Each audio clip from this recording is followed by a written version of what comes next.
Hello, Bacho. Let's read the question. The question says a gas at 350 Kelvin and 15 bar has molar volume 20% smaller than that for an ideal gas. Under the same conditions, the correct option about the gas and its compressibility factor Z is option A. Z is greater than 1 and attractive forces are dominant. Option B, Z is greater than 1 and repulsive forces are dominant. Option C, Z is lesser than 1 and attractive forces are dominant. Option D, Z is lesser than 1 and repulsive forces are dominant. So question में हमको ये पूछा गया कि हमारे पास क्या है gas है जो 350 केल्विन पे और 15 बार प्रेशर पे इसका मोलर वॉल्यूम क्या है 20% smaller than that for an ideal gas. Ideal gas से 20% मोलर वॉल्यूम कम है अंडर द सेम कंडीशंस पे राइट। तो हमको यहाँ पे करेक्ट ऑप्शंस ढूंढने के लिए बोला है about compressibility factor. So the key concept of this question is compressibility factor. Compressibility, compressibility factor. That is Z.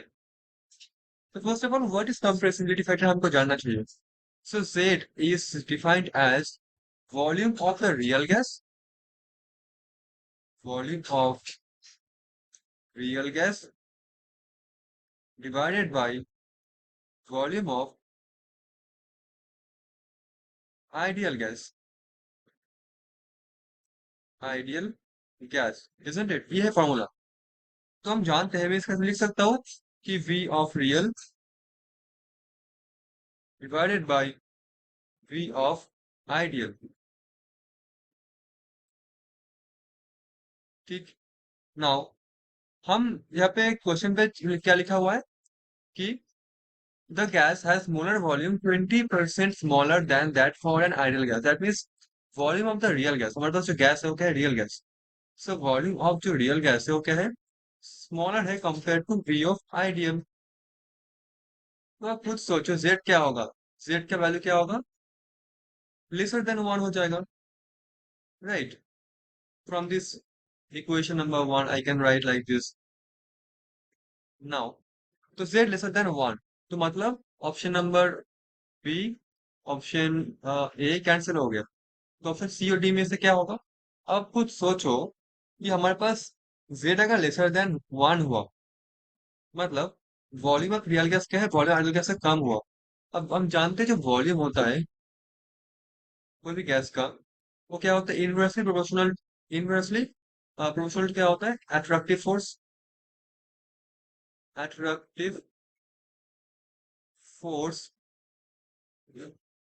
of gas molecules, gas molecules, right. क्योंकि गैस मॉलिक्यूल में क्या होगा अगर सपोज यहाँ पे चारों गैस 6 गैस मॉलिक्यूल है for example, ठीक है। अगर इनमें से अट्रैक्टिव फोर्स क्या हुआ बहुत ज्यादा हुआ, एक दूसरे को बहुत खतरनाक तरीके से अट्रैक्ट कर रहा है, तो क्या होगा सारे के सारे गैस मॉलिक्यूल क्या होगा बहुत बहुत पास आने लगेगा। ठीक, बहुत पास आने लगेगा सारे के सारे गैस मॉलिक्यूल। तो क्या होगा इसका जो नेट वॉल्यूम होगा वो क्या हो जाएगा कम हो जाएगा। बट अगर गैस मॉलिक्यूल में क्या होगा रिपल्शन ज्यादा क्रिएट हुआ। सपोज हमारे पास 6 गैस मॉलिक्यूल है, बहुत खतरनाक रिपल्शन क्रिएट हुआ हर गैस मॉलिक्यूल में, ठीक है। तो क्या होगा सारे गैस मॉलिक्यूल दूर भागने लगेगा, सारे गैस मॉलिक्यूल दूर भागने लगेगा, ठीक है। तो नेट वॉल्यूम क्या हो जाएगा गैस मॉलिक्यूल नेट वॉल्यूम क्या हो जाएगा बढ़ जाएगा। तो क्वेश्चन में हमको मेंशन है अब ओके इसे मैं कंपेयर कर रहा हूँ आइडियल गैस का जो वॉल्यूम है, आइडियल गैस का जो वॉल्यूम है उसको स्टैंडर्ड मान के मैं कंपेयर कर रहा हूँ कि आइडियल गैस में नो अट्रैक्शन नो रिपल्शन होता है। तो आइडियल गैस का कंपैरिजन में बात करूँ तो अगर अट्रैक्शन हुआ तो वॉल्यूम डिक्रीज हो जाएगा और रिपल्शन हुआ तो वॉल्यूम बढ़ जाएगा आइडियल गैस को स्टैंडर्ड मान के। तो यहाँ पे लिखा हुआ है कि volume of the real gas is lesser than volume of the ideal gas. तो वॉल्यूम कम है दैट मीन्स यहाँ पे अट्रैक्शन ही हुआ है।